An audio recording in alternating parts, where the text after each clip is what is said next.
Travel with Catholic Communications in August 2022 for the pilgrimage of a lifetime as we experience the famous Oberammergau Passion Play. Join pilgrimage leader Father Gary Daly for the spiritual journey to Germany and the village of Oberammergau, where since 1634 the Passion Play has been presented every 10 years in this quaint alpine village. Our 10-day pilgrimage from August 4th to the 14th will begin in Brussels, Belgium, and continue through Cologne, Heidelberg, Oberammergau, and Munich, Germany. With breakfasts and dinners included, pilgrims will enjoy daily Mass in many of Germany's brilliant cathedrals and churches, a cruise on the Rhine River, a visit to the Schönstatt Pilgrimage Shrine, dedicated to the Blessed Virgin, and to Munich's famous Glockenspiel. Book this incredible pilgrimage now for $5,439. For more information, go to iobserve.org.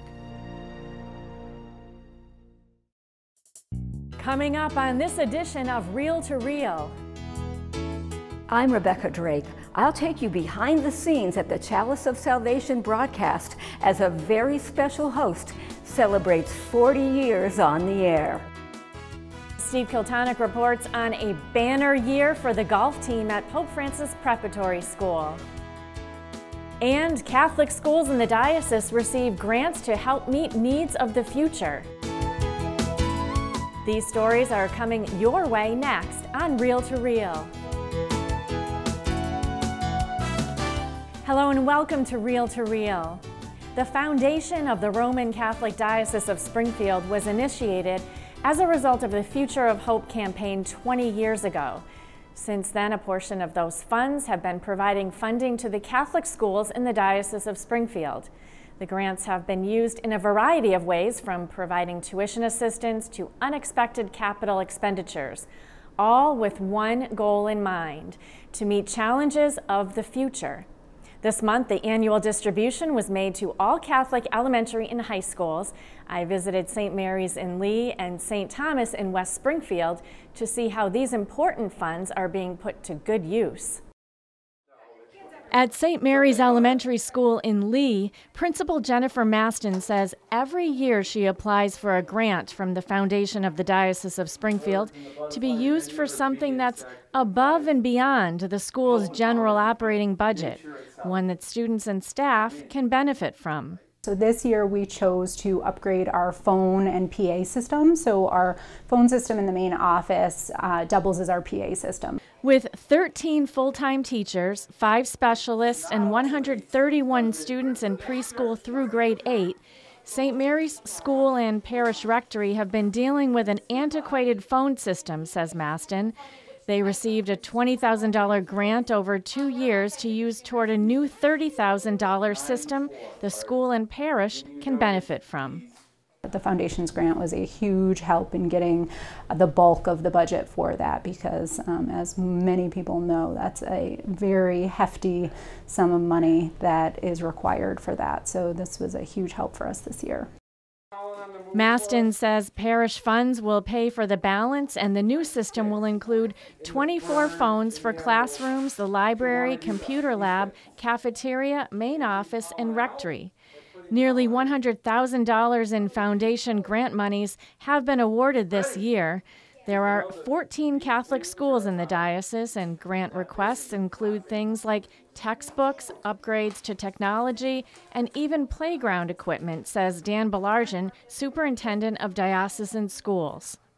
There are things that enhance the education, but that are hard to justify when we're running very small budget margins. And so the foundation grant is great because it helps to enhance what's happening in our Catholic schools. And without the foundation money, we wouldn't be able to do many of those things. St. Thomas Elementary School in West Springfield has a student population of 190 this year in preschool through grade 8. Sister of St. Joseph Patty Houghton says she applied for a grant to help fund a new reading program. So we chose a program from McGraw-Hill, and it's called Wonders.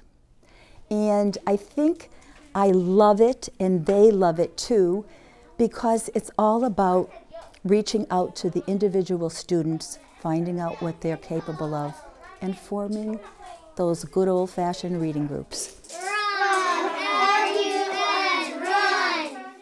St. Thomas received a $5,000 grant toward the new program. This program and the help from the foundation grant to finance the program, it's extremely costly, but worth it. You know, it's got a lot of technology in it. It has assessment tool in it. It's a really great program. So thanks to the foundation grant, we can support our children again.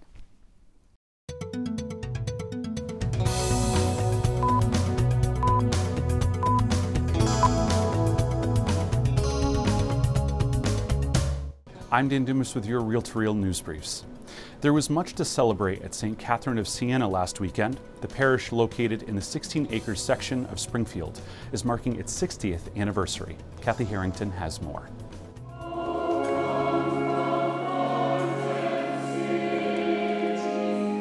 With great joy, parishioners lifted their voices at St. Catherine of Siena Parish in Springfield, celebrating the parish's 60th anniversary. I'm totally excited. It is the best thing that's happened for a long time. We really deserve to celebrate this 60th anniversary.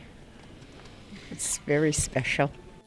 Billy Gonnet's brother, Father Charles Gonnet, who died in 2019, was the longtime pastor at St. Catherine's. And he always loved this place. And he always told me, make sure you remember this place. Bishop William Byrne celebrated the 11 a.m. Mass. For the 60th anniversary of St. Catherine of Siena, Father Jeff put on a beautiful Mass, and people that were there from the very first day to young families. It just shows the continuity of the faith down through each and every generation. Father Jeff Ballou is the pastor of St. Catherine's. He explains that St. Catherine came from a large family and was declared a doctor of the Church. St. Catherine of Siena, one of her famous parts of her life was going to Avignon and telling the Pope to get back to Rome. I mean, imagine a woman of her age telling the Holy Father to get back to Rome was really something. But St. Catherine of Siena, you know, a third order Dominican who also had the stigmata, she also was a very learned woman, you know, youngest of, I think, a good number of children, and bringing that great faith and that great knowledge to the Church, and one of the doctors of the women doctors of the Church. After Mass, people gathered in the parish center for lunch, celebrating their faith and looking forward to the future. In Springfield, I'm Kathy Harrington. Congratulations to this parish community. In news from the Vatican, a French woman is leading the effort to have the late French geneticist Jérôme Lejeune canonized for his work in identifying the cause of Down syndrome. We learn more in this Catholic News report.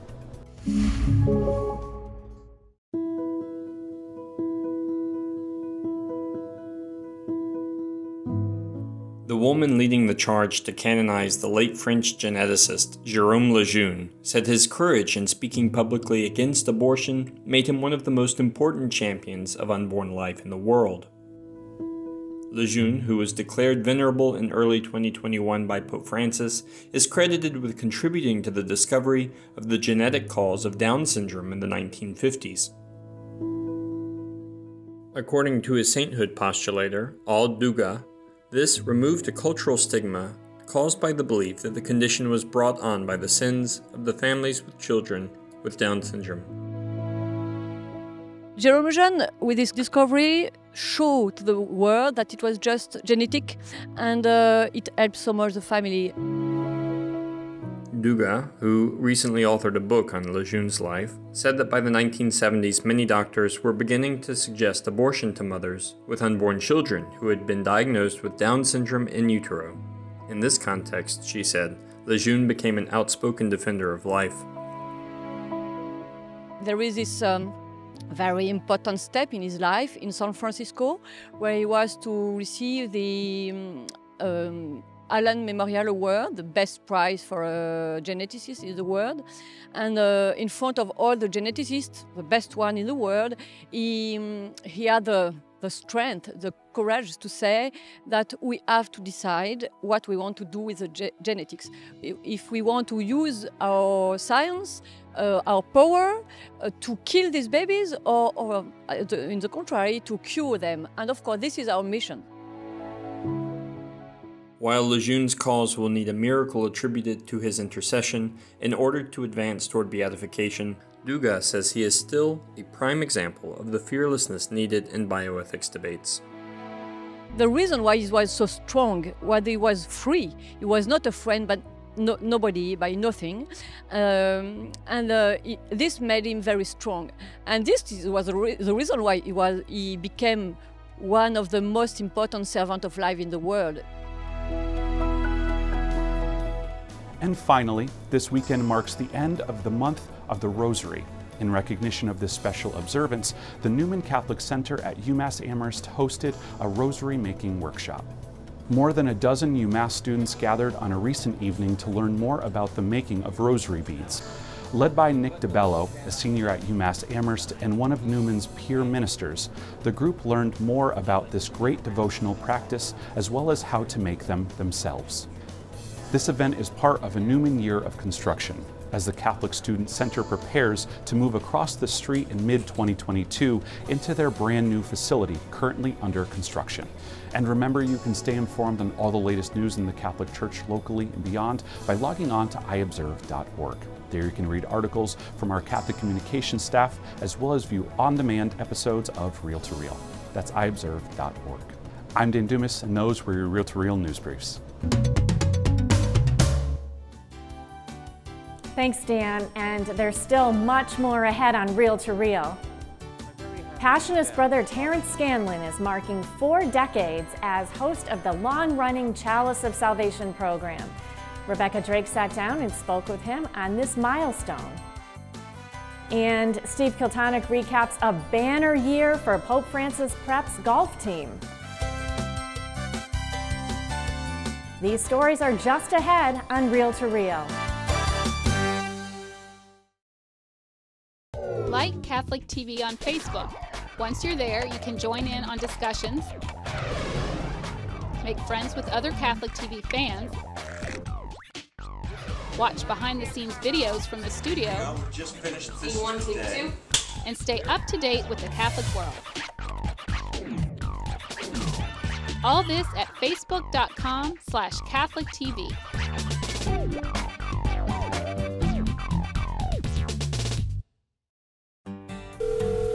Hi, Mom. What are you doing today? Providence Place, owned by the Sisters of Providence, an ideal rental setting for retirees to continue their active, independent lifestyles. We have bright 1- and 2-bedroom apartments, a magnificent chapel with daily mass, restaurant-style dining, and wellness and entertainment programs. Call for a tour, 413-534-9700. Mom, call me when you're not so busy.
You are watching Real to Real, your window on the world around you.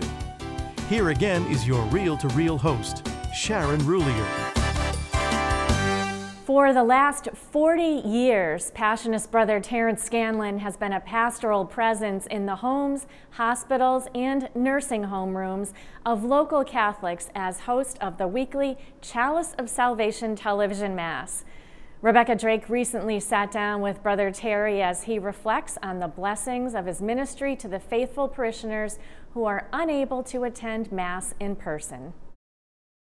Long before live-streamed liturgies appeared on cell phones, computers, and tablets, the Chalice of Salvation Sunday Mass broadcast allowed homebound Catholics in Western Massachusetts to stay connected to their faith, their bishops, their priests, and their parishes. And since 1981, the familiar face of the Chalice Mass has been Passionist Brother Terrence Scanlon. It's really enjoyable to see what you can give to people that can't get out to their local parishes, and for us to invite, at that time we had still many Passionists up at the Hill, and I would invite them to come down, and that's where we developed our Passionist Lenten series, Lenten missions. The Passionist Fathers and Brothers, then based at the former Passionist Monastery in West Springfield, were frequent celebrants and hosts on early Chalice broadcasts from the Channel 22 studios in Agawam. I would pull in Passionist priests and brothers from throughout the province, and they would come in and give a regular parish mission, which was very, very appreciated by the people back home. A native of West Springfield, Brother Terry was drawn to the charism and ministry of the Passionists as a youngster. And although he began his own ministry in the field of print publications, the Holy Spirit had something else in mind. I still recall when he first rolled into West Springfield, his hometown, and he came to us leaving a beloved ministry that he was involved with, printing and graphic design. And that was not, I think, an easy transition for him, but he accepted the call to this ministry of television communications ministry, and he embraced it fully. Right from day one, he fully embraced the ministry and embraced the people. Reflecting on his 40-year television ministry, Brother Terry takes little credit for himself, instead praising those who founded and supported the Chalice ministry, including Bishop John Marshall, who supervised the construction of the present home of the broadcast, the Holy Spirit Chapel at St. Michael's Cathedral. He said, we got to do something different. He said, we have to make it more of a sacred place. And it was through his ingenuity and everything else that we have this beautiful chapel. Brother Terry also shares his admiration for his Catholic communications colleagues who work on the broadcast each week. And the people that work behind the scenes too, like our camera people, our audio people, the people in the next room there. They bring their gifts of talent with us. While he may have little to say about his own gifts and talents, those who have worked with the longtime Chalice host see what he brings to the ministry, both in front of and behind the camera. For 41 years, Brother Terrence has been such a wonderful pastoral presence in the homes of the homebound viewers, and I think he's I think they view him as a friend. You know, when you talk to some of these people when they call up, it's as if they know him personally, because he's been there with them through illness and through confinement, and he's a regular presence in their home. In addition to phone calls from viewers, Brother Terry also receives many cards and letters from viewers each week. Usually when I have a down day, I look through the mail, and that is always a pickup. And they story tell too. They said, oh, we saw this, you got a haircut and stuff like that, you know. they pick out every little thing. Through the years, Brother Terry's ministry also has included visits to viewers in their homes and nursing facilities.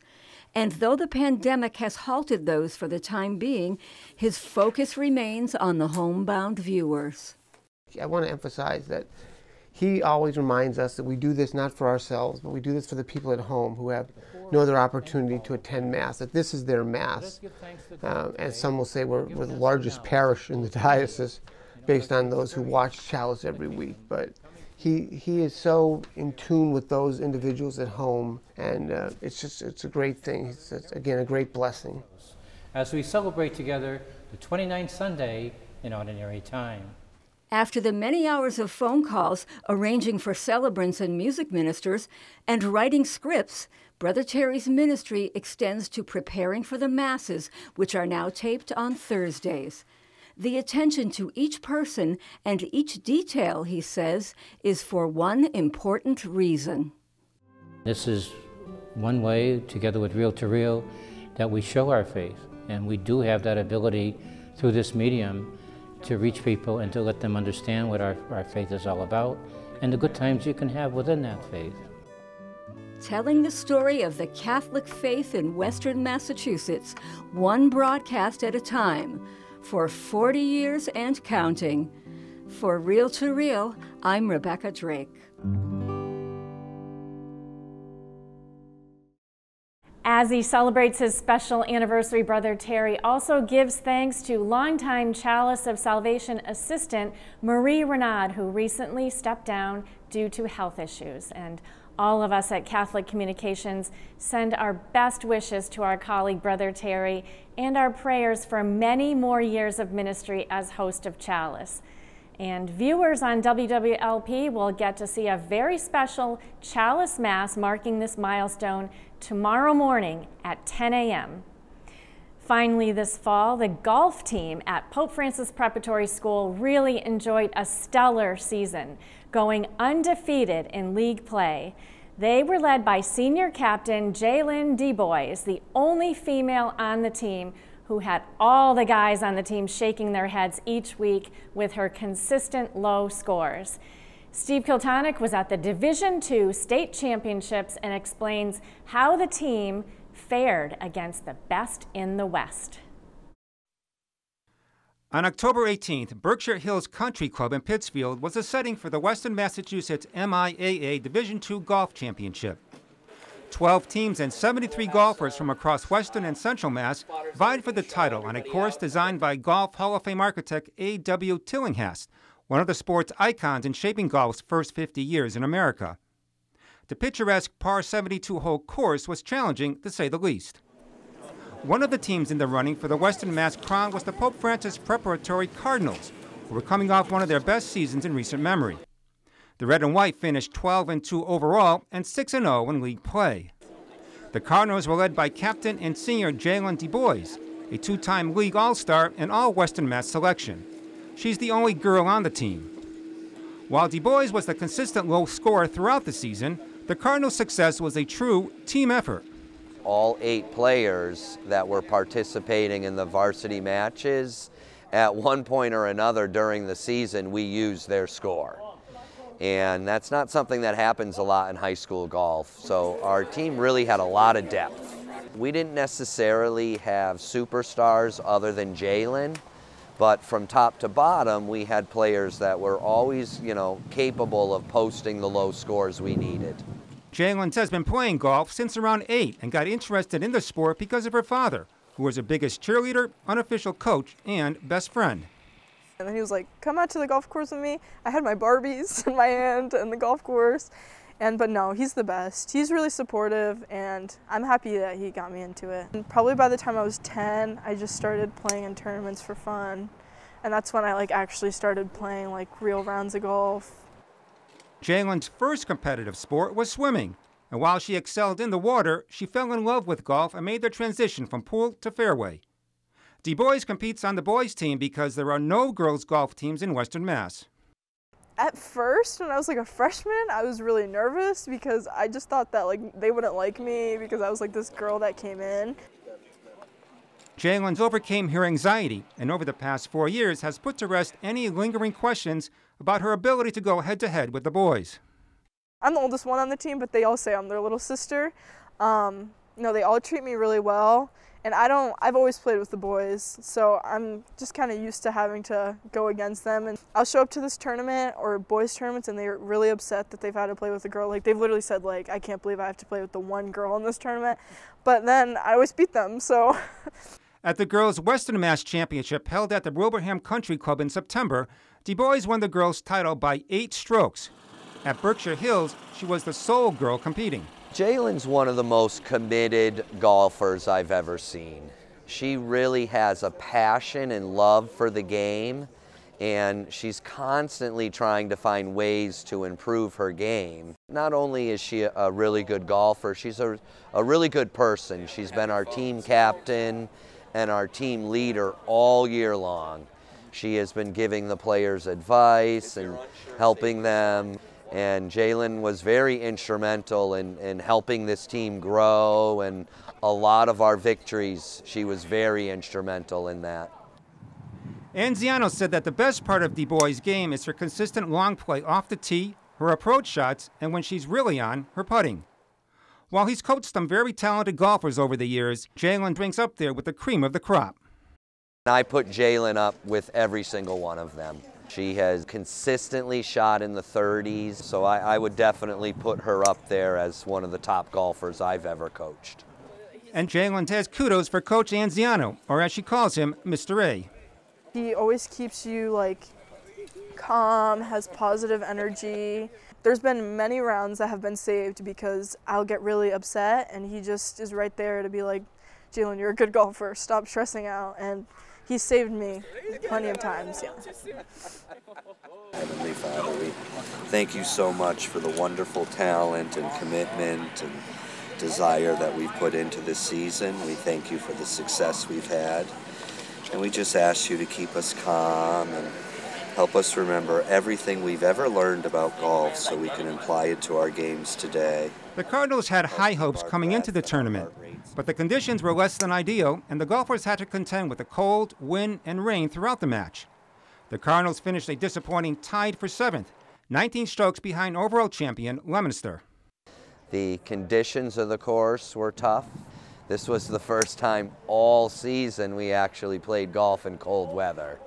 So, I'm not really to make excuses, but I was expecting, a little more from our team. DuBois, however, didn't disappoint, finishing with a 79, which tied for 7th, only 4 strokes behind the eventual winner. The Cardinals' Michael McGrath and Ryan O'Leary both shot 87s and tied for 30th place. Jalen qualified as the only girl from Western Mass heading to the Mass Division II Championship. I'm not allowed to play from the women's tees, but it didn't really affect me. Like, even playing from the men's, it was like my driver was spot on all day. And I say, like, my emotions today in particular, I kept it together. On the 18th and final hole, DuBois was still in contention for the States, but needed a long putt to seal a bid. She needed to make about a 35-foot putt to shoot 79, and she sank the putt, which, under pressure like that, that putt can seem a lot longer. As Jalen closes out her high school career, she'll miss the team camaraderie. We've had such a good chemistry over this year, and we have so much fun, and I'm really sad that, like, as a team we couldn't go to states, but I know they're all happy for me. Jalen has the difficult but enviable decision to select one college among many pursuing her for a golf scholarship. I think Jalen definitely has the potential to have a great college career, and there are no guarantees when it comes to professional golf, but I think she does have the talent and the mindset and the desire to try to make that happen. With her skills, determination, hard work ethic, and a little luck, maybe one day we'll be watching Jalen sink those 35-foot putts on the PGA Tour, along with her 2 favorite pro players, Tiger Woods and Lexi Thompson. For Real to Real, I'm Steve Kiltonic. At the State Division II tournament held Monday at Sandy Burr Country Club in Wayland, Jalen shot an impressive 83 and finished 36th in the competitive state tournament. Congratulations on an outstanding high school career with the Cardinals, and we all look forward to following Jalen as she continues her success in the college ranks. And for this week, that's Real to Real. Thank you so much for watching today. Be sure to follow the latest news of the Catholic Church both here in the Diocese of Springfield and around the world on our news and information site, iobserve.org, and also on Facebook at Catholic Communications. I'll see you right back here next week for Real to Real, your window on the world around you. Real to Real is a production of the Catholic Communications Corporation, funded in part by the annual Catholic Appeal, and the support of you, our faithful viewers.